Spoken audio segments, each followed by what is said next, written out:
Hello my dear students, Gayatri Vidya Mandir उच्च माध्यमिक विद्यालय सांचौर जिला जालौर के हमारे इस YouTube चैनल में आप सभी का एक बार फिर से स्वागत है।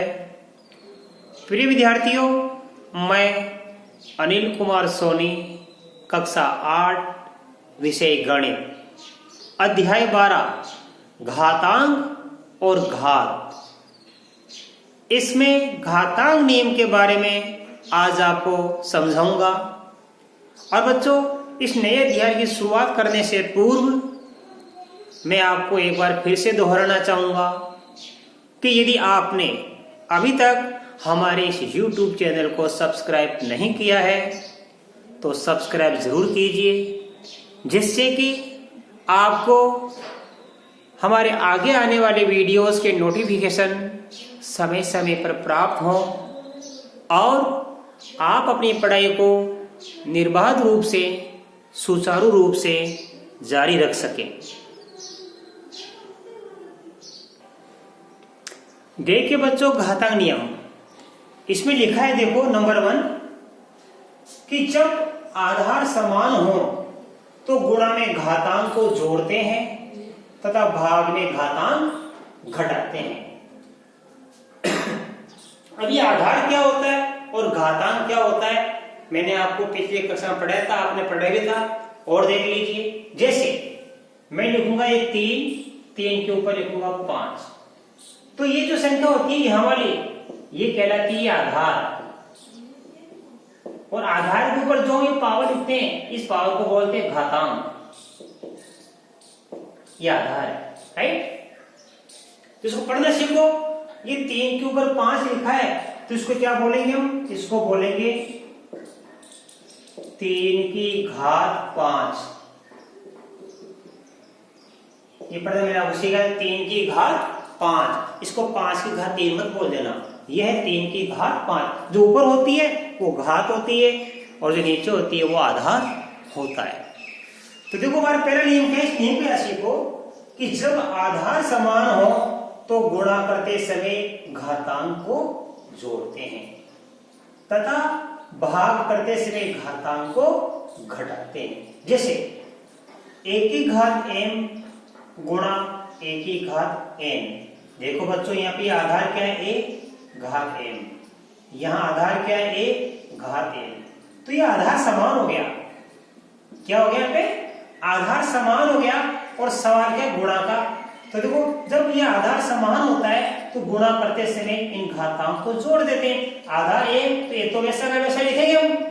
तो 1 की घात हो जाएगी m प्लस n। ये आधार a है, 1 की घात m गुणा 1 की घात n बराबर हो जाएगा 1 की घात m प्लस n। ऐसे और भी ऐसा जैसे मान लो 1 की घात p गुणा 1 की घात q गुणा 1 की घात r। तो ये आधार समान है। देखो, आधार समान है तो 1 की घात क्या बन जाएगी? p plus q plus r बन जाएगी, राइट। ऐसे बहुत सारी संख्या आ सकती है।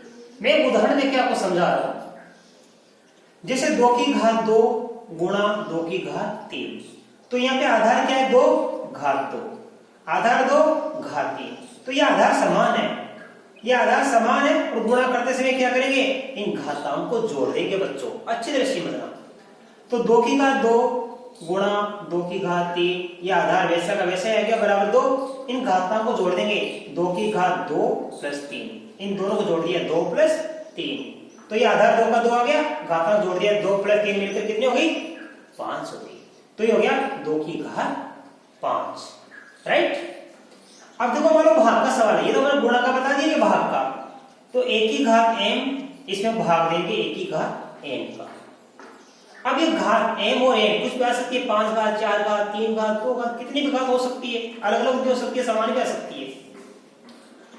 ये आधार है, ये घात, ये आधार है, ये घात। 1 की घात m बटा 1 की घात n। तो देखो, यहाँ पे क्या आधार समान है? यहाँ भी आधार समान था लेकिन गुणा था। तो जब आधार समान होता है तो गुणा करते समय घातांक को हम जोड़ते हैं। ये भाग हो रहा है, यहाँ भी आधार समान है। देखो, ये आधार क्या हमारे पास में समान है। तो भाग के सवाल में जब आधार समान है तो इन घातांक को घटाते हैं। एन घात में से क्या घटाएंगे एन, तो ए की घात एन के ऊपर चल जाएगी तो माइनस की बचेगी। और ये मानो ऐसा है ए की घात एन बटा ए की घात माइनस एन। तो देखो ये आधार समान है, ए का ए रहेगा, ये एम इस ए में से घटाएंगे माइनस एन, तो इस माइनस एन को ऊपर घटाएंगे तो इसका चिन्ह बदल जाएगा। कैसे? ये माइनस एन, ये ए की घात एन माइनस माइनस बन जाएगा प्लस का एन, ए की घात एन प्लस एन। अर्थात जिस घात को हम घटाएंगे या जिस संख्या को हम घटाते हैं उसका चिन्ह बदल दिया जाता है। 4 में से 5 घटाओ तो आ जाएगा 4 माइनस 5, और 4 में से माइनस 5 घटाओ तो बनेगा 4 प्लस 5। तो ए की घात एन बटा में ए की घात एन। अब यहाँ पे आधार समान है तो हम क्या करेंगे, इस घातांक को घटाएंगे। तो दो आधार तो एक का लिख दिया मैंने, एम में से घटाऊंगा एन घात तो एम माइनस एन, तो ये आ गया ए की घात एम माइनस एन। अब इसका एक उदाहरण देखो, मैंने ये सवाल बना के आपको समझा रहा हूं। ये ए का मान लिया मैंने 3, आधार क्या मान लिया 3, और एम का मान लिया 7, घात का मान 7। यहाँ भी तो ए का मान मैंने मान लिया 3 और घात का मान लिया 2, तो ये आधार समान है। ये आधार 3 की घात 7, ये आधार 3 की घात 2। तो देखो आधार समान है, आधार 3 की घात 7 बटा 3 की घात 2, तो दोनों में आधार क्या हो गया, आधार हमारे पास 3 हो गया जो समान है। ये आधार क्या हमारे पास समान है, तो ये भाग लग रहा है। इस 3 की घात 7 में किसका भाग दे रहे, 3 की घात 2 का। तो कैसे करेंगे, इस 3 की घात 7 में से 3 की घात 2 कम कर देंगे, आधार 3 का 3 रहेगा, आधार 3 का 3 और 7 माइनस 2, ये घात पे लिखेंगे 7 माइनस 2। तो 3 की घात 7 माइनस 2 बराबर बचेगा 3 की घात 5, 3 की घात 5 आ गया। तो देखो आपको समझ में आ गया नंबर 1, जब आधार समान हो तो गुणा में तो घातांक जोड़ते हैं और भाग में घातांक घटाते हैं। इसको भूलना मत, इस टाइप का सवाल आप बड़े ही जल्दी से और बड़ी आसानी से सवाल को हल कर सकते हैं। अब देखो बच्चों हमारा पॉइंट नंबर 2, जब आधार भिन्न भिन्न हो तथा घातांक समान हो तो गुणा करते समय आधार को गुणा करके ऊपर घात लगा देते हैं। जो पहले वाली घात है सवाल है वो कोई, या तो आधार समान था और यहाँ पे क्या आधार भिन्न भिन्न हो गया। देखो कैसे, ए की घात एम गुणा बी की घात एम। अब यहाँ पे क्या देखो, आधार तो भिन्न भिन्न है और घातांक है समान, तो यहाँ पे आधार तो हमारा देखो ए आधार और बी आधार, और घातांक एम, इस आधार की घातांक क्या है, ए की घात एम और बी की घात एम। इसमें क्या चेंज है, यहाँ पे आधार हमारा क्या हो गया, अलग हो गया, आधार क्या हो गया, भिन्न भिन्न हो गया। जब आधार हमारा भिन्न भिन्न होता है और घातांक हमारी सम होती है, समान होती है, तो कैसे करते हैं, ये जो हमारा आधार है बच्चों, इस आधार को गुणा कर लिया होगा, तो एक का गुणा बी से, ए गुणा बी। अब दोनों के ऊपर घात में एम है, इसको कॉस्ट में बंद कर लिया, ए गुणा बी को कॉस्ट में बंद कर लिया और ये एम घात ऊपर लगा दी। इसका मतलब है ए की घात एम और बी की घात एम, अर्थात ए की घात भी एम है और बी की घात भी एम है। तो जब आधार भिन्न भिन्न हो और घातांक समान हो तो गुणा करते समय आधार को गुणा कर दें, दोनों आधार को क्या करते हैं, गुणा, और ऊपर घात लगा देते हैं। जैसे ए की घात एम गुणा बी की घात एम, तो आधार ए को बी से गुणा करेंगे, ए गुणा बी और घातांक एम याद करेंगे। अब देखो ए का गुणा बी से करेंगे, ए भी बन जाएगा, तो ए बी की घात एम आ गई, ए बी की घात एम आ गई। अब देखो मैं उदाहरण बता रहा हूं, ये आधार ए का मान लिया मैंने 2 और घातांक एम का मान लिया 2, गुणा बी आधार का मान लिया मैंने 3 और एम की घात मान ली मैंने 2। क्योंकि यही हमारे क्या है, ये घातांक समान है, तो मैंने घातांक समान लिखा। घातांक क्या समान और ये आधार क्या है, भिन्न भिन्न अलग अलग। ये आधार हमारा क्या है, अलग अलग है और घातांक हमारी समान है। तो हम क्या करेंगे, इन आधारों को गुणा कर देंगे, 2 का गुणा 3 से, 2 गुणा 3। ये आधार समान है तो कॉस्ट में बंद करके इस 2 गुणा 3 को कॉस्ट में लिख देंगे और ये घात यहाँ लिख देंगे। इसका मतलब है ये 2 इसकी भी घात है और ये 2 इसकी भी घात है। अब इसको लगाएंगे तो 2 को गुणा 3 से करेंगे 6 हो गया, 6 की घात 2 आ गया। तो ये आ गया 2 की घात 2 गुणा 3 की घात 2 बराबर होगा 2 गुणा 3 कोष्टक में, कोष्टक के बाहर घात लिख देंगे 2, कोष्टक में 2 गुणा 3 को लगाएंगे तो बन जाएगा 6, 6 की घात 2 आंसर आ गया, राइट। अब आपके दूसरा पॉइंट भी अच्छी तरह समझ में आ गया बच्चों। इसके बाद देखो पॉइंट नंबर 3, सवाल देखो ये, अब ये देखो ये हमारे पास ये तो गुणा था, a की घात m बटा b की घात m बटा भाग। बताओ यहाँ पे क्या है, ये घात समान है, ये घात समान है, और ये आधार क्या है, विपरीत, आधार अलग अलग है, राइट। तो a की घात m और b की घात m, इसको हम कैसे लिखेंगे, या हमारा जो आधार है इसको कोष्टक लिख दिया करो, a बटा b, a बटा b, a बटा b, कोष्टक बंद कर लो। यहाँ देखो इन दोनों के ऊपर m लिखिए, इसके ऊपर भी m, इसके ऊपर भी m। अब आप दोनों के ऊपर मतलब रखो, इस a बटा b को लिख दो कोष्टक के ऊपर, कोष्टक दे कोष्टक में, और कोष्टक बाहर लगा दो, ये घात m समान है दोनों की, तो ये m लगा देना। तो a बटा b की घात हो गई m, इसका मतलब है a की घात m है और b की घात b कितनी है, m। a की घात m ये रही, b की घात m ये रही, तो a की घात m बटा b की घात m को हम क्या लिख सकते हैं, a बटा b कोष्टक में ऊपर घात लगा सकते हैं, राइट। अब देखो हमारा चौथा पॉइंट, आधार क्या है पे a और घात कितनी, शून्य, आधार a की घात शून्य बराबर a, अर्थात कोई भी आधार हो, कोई भी संख्या हो, उसके ऊपर घात शून्य होती है, उसका मान सदैव कितना होता है, एक। ये इंपॉर्टेंट है, देखो कैसे, मान लो मैंने दिया पे 4 की घात शून्य, इसका उत्तर कितना मानेंगे, 1। मान लो 14 की घात शून्य, उत्तर कितना मानेंगे, 1। मान लिया a b की घात शून्य, उत्तर क्या आएगा, 1। और मान लिया हमने a की घात 0 गुणा b की घात 0 गुणा c की घात 0, तो a की घात 0 का उत्तर 1, b की घात 0 का उत्तर 1 और c का 0 का उत्तर 1। इन सब को गुणा करने में क्या आएगा, 1। तो आपने नई चीज क्या सीखी, ये बड़ी महत्वपूर्ण चीज है बच्चों, किसी भी आधार के ऊपर घातांक शून्य होती है तो उसका मान सदैव कितना होता है, 1 मानते हैं।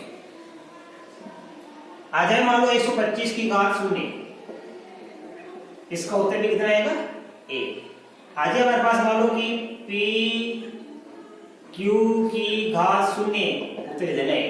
तो किसी भी संख्या के ऊपर या किसी भी घात के ऊपर, किसी भी आधार पर घात शून्य होती है तो उसका मान सदैव कितना होता है, 1 होता है। अब देखो यहाँ पे a की घात m कोष्टक बंद, फिर इस कोष्टक वाले संख्या के ऊपर घात क्या लिखी है, n। तो a की घात m है, m के ऊपर फिर घात क्या गई, n। तो इसको कैसे लगाएंगे, ऐसे सवालों में आधार कितना हमारे पास, a, आधार क्या है, a, और इन घातांक का गुणा हो जाता है, m का गुणा किससे हो जाएगा, n से, तो ये बन जाएगा mn। तो a की घात m कोष्टक 1 ऊपर घात n, तो आधार तो हमारा a है, इन घातांक का गुणा कर देंगे m का n से गुणा, तो ये बन जाएगा mn। कैसे, मैं उदाहरण बता रहा हूं, 2 की घात 2 कोष्टक 1 3, इसका मतलब है देखो ये आधार कितना 2 है, अब इन घातांक का गुणा कर देंगे ऊपर, 2 गुणा 3, 2 का 2 आधार आ गया, अब 2 को 3 से गुणा करें 6, तो उत्तर आ गया 2 की घात 6। 2 की घात 2 है कोष्टक में, कोष्टक के बाद घात कितनी है, 3, तो यह आधार है और ये दोनों घात है।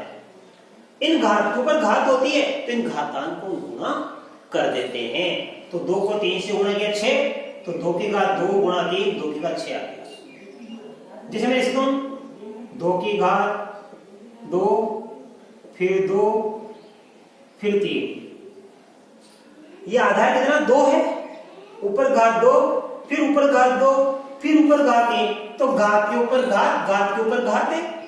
ऐसे सवाल क्या करते हैं, आधार तो हमारा 2 का 2 ही रहेगा, इन घातांकों को क्या कर देंगे, गुणा, 2 को और 2 को और 3 को, ऐसे 2 गुणा 3, तो आधार 2 का 2, 2 दूनी 4, 4 3 12। ध्यान रहे बच्चों, ये आधार ना मोटा लिखा करो हमेशा, आधार हमेशा थोड़ा मोटा लिखा करो और घात को ऊपर लिखा करो थोड़ा बारीक, घात को थोड़ा आप छोटा लिखा करो और आधार को थोड़ा मोटा लिखा करो, राइट। अब देखो बच्चों, ये आपके अच्छी तरह समझ में आ गया। अगला पॉइंट ये इंपॉर्टेंट है, आपका बड़ा महत्वपूर्ण है, इस पर सवाल आता है आपका जरूर 100% आता है, ये आप अच्छी तरह सीखना। ऋणात्मक घातांक को धनात्मक घातांक बनाने के लिए आधार की संख्या को विलोम करते हैं, ये बड़ा महत्वपूर्ण, इसको समझो।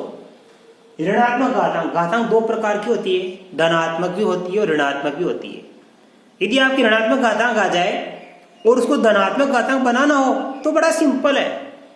ऋणात्मक घातांक को धनात्मक घातांक बनाने के लिए जो हमारे आधार की संख्या है उसको आप जस्ट उल्टा कर दिया करो। जैसे मैं सिखा रहा हूं आपको, देखो जैसे हमारा कोई सवाल है, देखो यहाँ पे 4/3 की घात कितनी है, -3। आधार कितना है, 4/3 और घातांक कितनी है, -3। ये -3 कैसी घात है, ये ऋणात्मक है। अब इस ऋणात्मक घातांक को अपन को बनाना धनात्मक यानी प्लस की बनानी है, तो बड़ा सिंपल है। ये जो हमारा आधार है इसको उल्टा कर दिया करो। 4/3 का उल्टा क्या बन जाएगा, 3/4। ये -3 है, यानी तो प्लस का 3 है, तो 4/3 की घात -3 है, इसको लिख सकते हैं 3/4 की घात 3। ऐसे देखो, और मैं आपको 2-3 उदाहरण बता रहा हूं, आपके समझ में आ जाएगी। जैसे देखो बच्चों, हमारे पास वो संख्या है 5 की घात -3।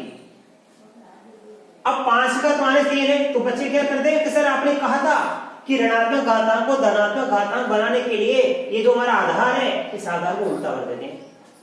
अब 5 का उल्टा क्या होता है, 1/5। 6 का उल्टा 1/6। और ऐसे नहीं है तो आप इसको लिखना सीखो। मैं लिख सकता हूँ इसको 5/1। बट्टा कुछ नहीं है, देखो 5 में 1 का भाग देना 5 आता है, तो 5 को लिख देना 5/1 की घात -3। अब 5/1 को उल्टा कर दो आप, उल्टा 1 ऊपर चल जाएगा, 5 नीचे आ जाएगा, 1/5 की घात 3। तो ऋणात्मक घातांक को धनात्मक घातांक बनाना मैंने आपको सिखा दिया। ऋणात्मक घातांक को धनात्मक घातांक बनाने के लिए आधार की संख्या को क्या कर देते हैं, विलोम, अंश को और बना दिया करो और हर को अंश बना दिया करो, और मानसिक घात है उसको प्लस लिख दिया करो, राइट। तो बच्चों देखो, इसके बाद में अब मैंने आपको आज 4-5 पॉइंट सिखाए। घातांक नियम है ये, घातांक नियम मैंने आपको सिखाए। आधार समान हो तो गुणा में घातांक जोड़ते हैं और भाग में घातांक घटाते हैं, याद रखना। जब आधार भिन्न भिन्न हो तथा घातांक समान हो तो गुणा करते समय आधार को गुणा करके ऊपर जो घात है वो लगा देते हैं। इसके अलावा देखो, ये भाग का सवाल है, तो ये जो घातांक समान है तो ये जो हमारी भाग की संख्या नहीं है, इस संख्या वैसी की वैसी लिख दो, कोष्टक में बंद करके घातांक को एक बार लिख दो, या 2 बार अलग अलग हम इसको एक बार लिख सकते हैं। इसको a की घात m/b की घात m लिख सकते हैं, a की घात m/, इसको ऐसे लिख सकते हैं और इसको ऐसे लिख सकते हैं। किसी भी आधार के ऊपर यदि घातांक 0 है तो उसका मान सदैव कितना होता है, 1 होता है। अब किसी आधार पर घात है और घात के ऊपर फिर घात है, तो घात के ऊपर घात, घात के ऊपर घात होती है, तो घातांक आपस में गुणा हो जाती है। तो m घात को n से गुणा करेंगे mn हो जाएगा, तो आधार a की घात mn बन गया। और ऋणात्मक घातांक मैंने आपको सिखा दिया कि ऋणात्मक घातांक को धनात्मक घातांक बनाने के लिए हम आधार की संख्या को विलोम करते हैं, अर्थात अंश का हर और हर का अंश बना देते हैं, और हमारे जो घातांक ऋणात्मक उसको धनात्मक लिख देते हैं, माइनस का प्लस कर देते हैं बस। तो बच्चों मैं आशा कर सकता हूं कि आज हमारे नया अध्याय नंबर 12 घातांक और घात, इसके जो घातांक नियम मैंने आपको लिखे ये बड़ी अच्छी तरीके से आपको समझ में आएंगे। यदि वीडियो आपको पसंद आया हो तो इसको लाइक और शेयर जरूर कीजिए, वीडियो को सब्सक्राइब करना मत भूलिएगा। अब इसके पर्सनली के आगे के सवाल, कल आज हमने आपको ये घातांक नियम सिखाए, कल हम आपको कुछ उदाहरण और कुछ सवाल आपको हल कराएंगे। तब तक के लिए धन्यवाद।